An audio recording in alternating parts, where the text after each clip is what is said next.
Just wanted to wish everybody a happy November. It's a beautiful day here in Texas. Just wanted to share that with you guys. Hope y'all have a good day.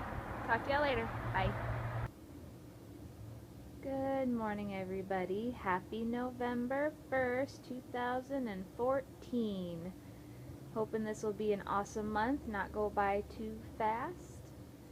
Tiffany, say good morning.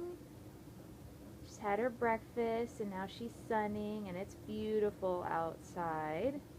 Alright, so yesterday, let's see if we can get the light better in here. That's better. Yesterday in the mail, I got 2 packages. It was on Halloween, so that was really kind of cool. So it was like, yeah, Christmas in October? I don't know. No Christmas yet. Anyways, so one of the first things I had ordered was some Primal Pit Paste. And I have been using this for the last 2 months. And this might sound like a contradiction. It's worked well, but I'm having some irritation. Like as a deodorant, it's probably the best one I've ever used. But unfortunately, I'm getting some redness and some irritation, so I got another jar. I want to give them another shot, and it comes with this cute little applicator stick, which is hilarious, but I guess if you have nails or are opposed to actually sticking your fingers in the jar, it's a good thing to have, but just use some clean hands.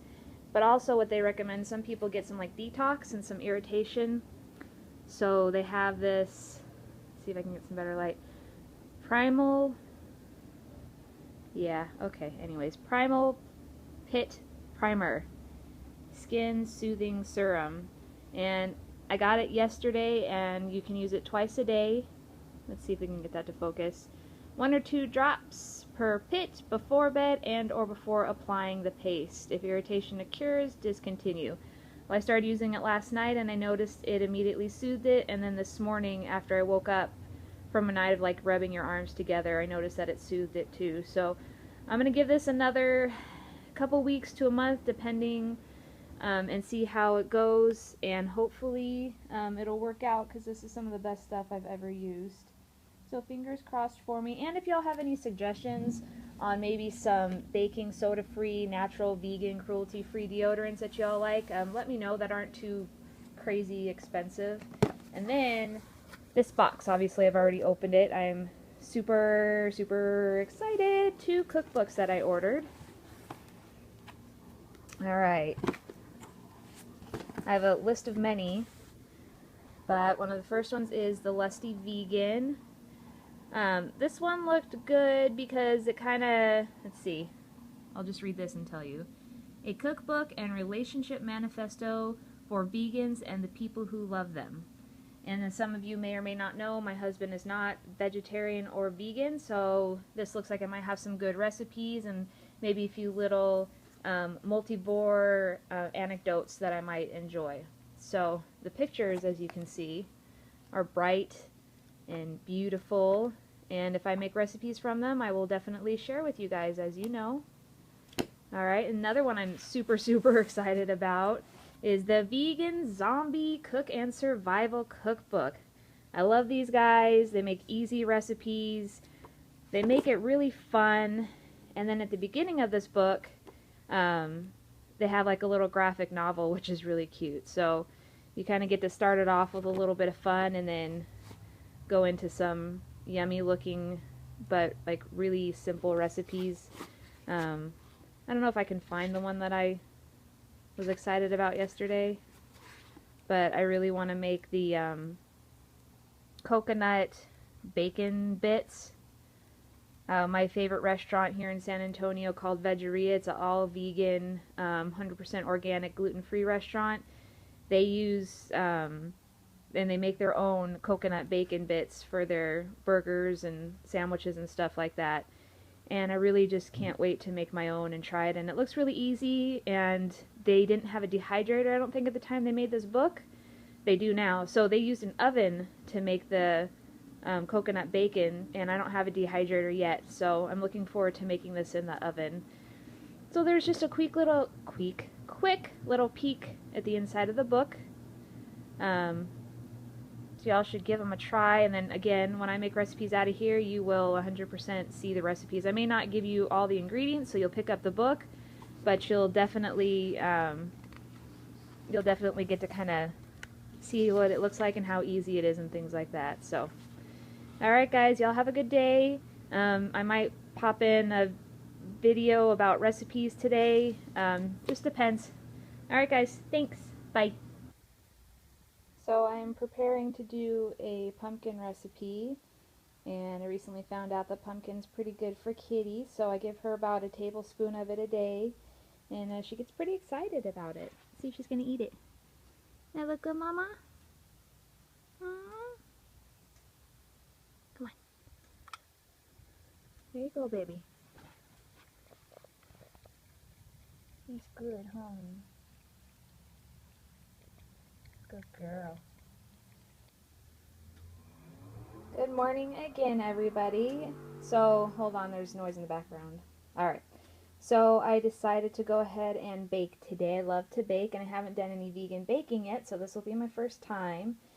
Alright, so today I'm going to make pumpkin pecan scones with maple glaze, and I found this on cookieandkate.com. I'm going to briefly go over the ingredients, and then we'll go through the steps. Let me flip this over. And I'll be making the scones first, and then onto the glaze, because quite frankly my kitchen is tiny, so I don't have enough space to put everything out. So, alright, so I've got everything lined up here for you. Pecans are optional. I still haven't decided if I'm going to do those, so once I start mixing everything I'll let you guys know.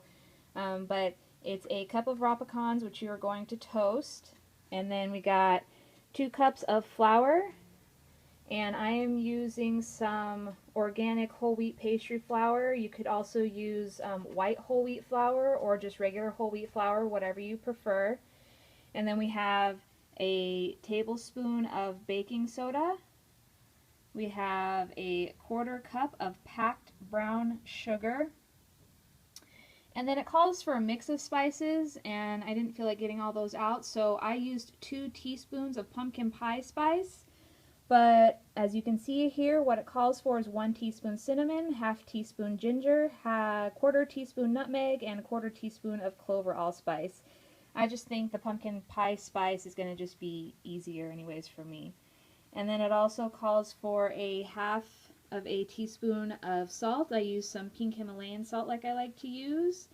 And then 1/3 of a cup of solid coconut oil, or you could substitute in some cold vegan butter like Earth Balance. 3/4 of a cup of pumpkin puree, and then 1/4 of a cup of almond milk or any other milk substitute that you like.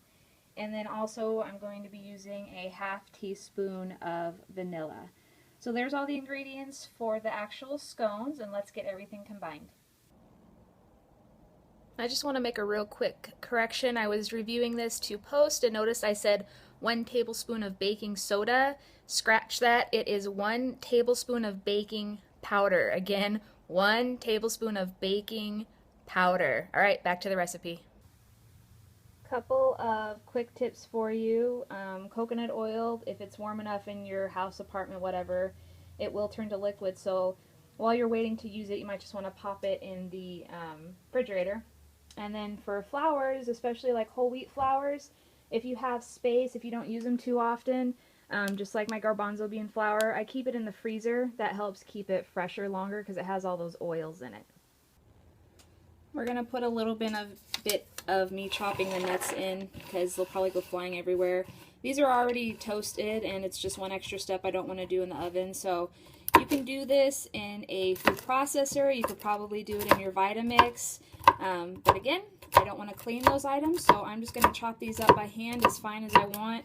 The recipe calls for a cup total, and that's 3/4 of a cup in the recipe, and then 1/4 of a cup on top.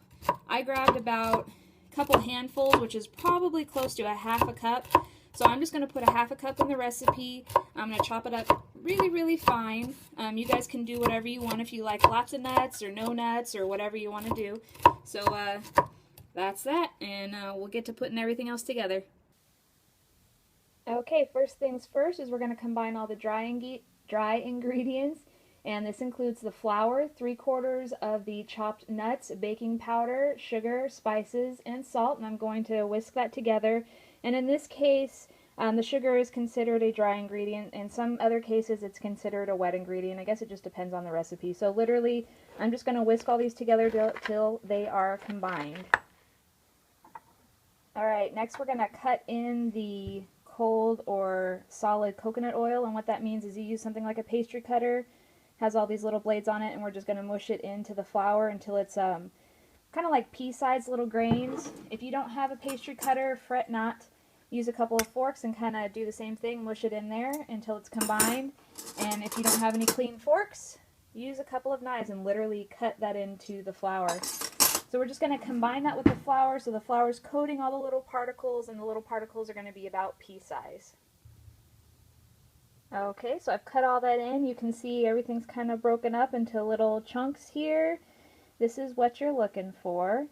You don't want you don't want the liquid form just to stir it through, because then it wouldn't be this nice powdery, sandy consistency. Next, we're going to go ahead and add in the wet ingredients. I'm going to dump all those in. Last but not least, I added the wet ingredients, so the pumpkin puree, the almond milk, and the vanilla extractor in here. I'm going to mix these together by hand, good tool, and so I don't get too messy, I put on a glove. Glove is not necessary, that's just what I want to do today. And then I will show you what it looks like when it's combined. There's a few notes here that said, at first the mixture may not look like it has enough wet liquid, all liquid is wet. May not have enough liquid in it to keep the dough together, but that's why you're going to use your hands, because you're really going to massage everything in there to make sure that it's well combined. Alright guys, this is what it should look like, a beautiful light orange dough. You can see the chunks of the pecans in there and the yummy chunks of the coconut oil. So next I'm going to get this all spread out and cut up, and I will show you what that looks like. But in the meantime, if you are working a little slow, or you're making a video and you can't get this into the oven right away, go ahead and store it into the fridge until you're ready for it. That way the coconut oil or the vegan butter does not melt. It'll change the texture if they melt.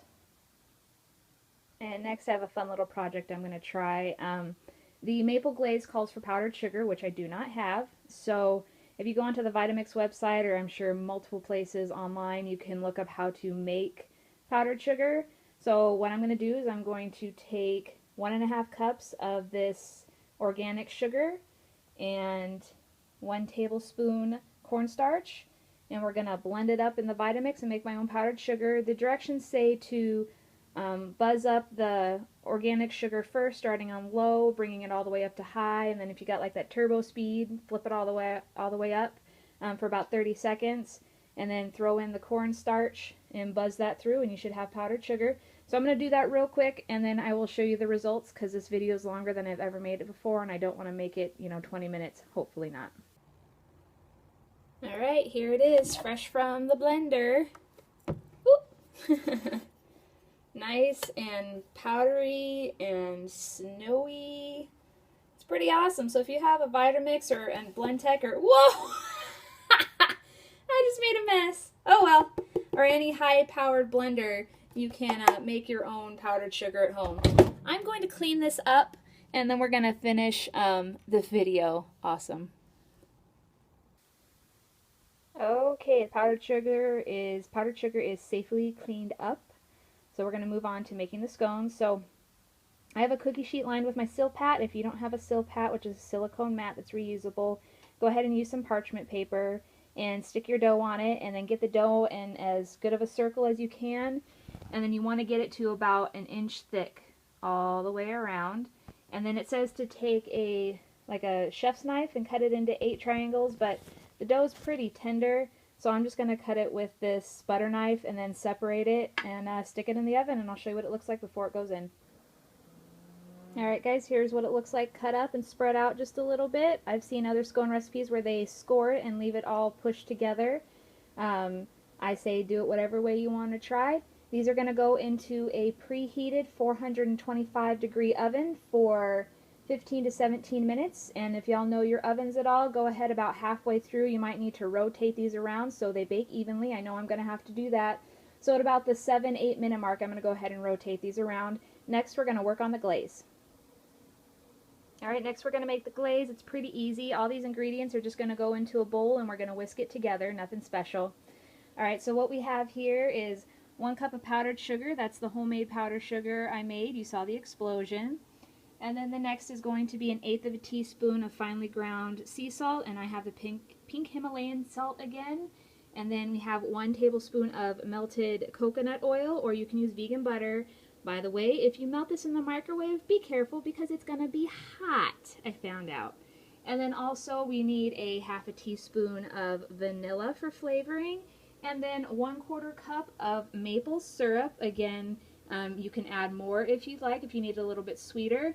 And of course, as you all know, I'm using Trader Joe's products, so this organic maple syrup is really good, and it keeps really well in the fridge. And then of course the Trader Joe's vanilla extract. So let me get that whisked together and then you'll see me pouring it over the finished scones.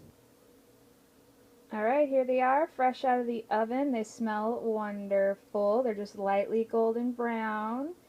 And then here's the glaze. I added a little bit more maple syrup to mine. I wanted it a little bit more sweeter, imagine that. And if you want yours a little bit thinner, you can add more maple syrup. You could probably also add a little almond milk, but I would do just a little at a time. And then while the scones were baking, I just left my bowl sitting on top of the hot oven, so it kind of kept it in a liquid form. So I'm going to glaze one of these for you. I like to glaze them while they're hot, so the glaze kind of like soaks into the scone. So I'm just going to use a spoon, kind of messy, and we're just going to pour glaze right over the top. You can zigzag it, you can make like a nice thick layer. I'm going to go for the thick layer, and then just go ahead and glaze each and every one of these. Let them cool down just a skosh before you taste them, because they're going to be hot, but they're going to be yummy. So there is your pumpkin, let's see, what was it called? Pumpkin pecan scone with maple glaze. Let me know if y'all try it. Oh, and of course you can go ahead and top it with some more of those pecans, but there's enough pecans in the mix for me. So let me know what y'all think. Everybody have a great day, and I'll catch y'all in the next video. Bye! Alright, so I guess I should go ahead and taste this for you, you know. Don't want to put myself out or anything, but holy cannoli. Look at that. It's a little warm still, but that's okay. I'm willing to sacrifice for you.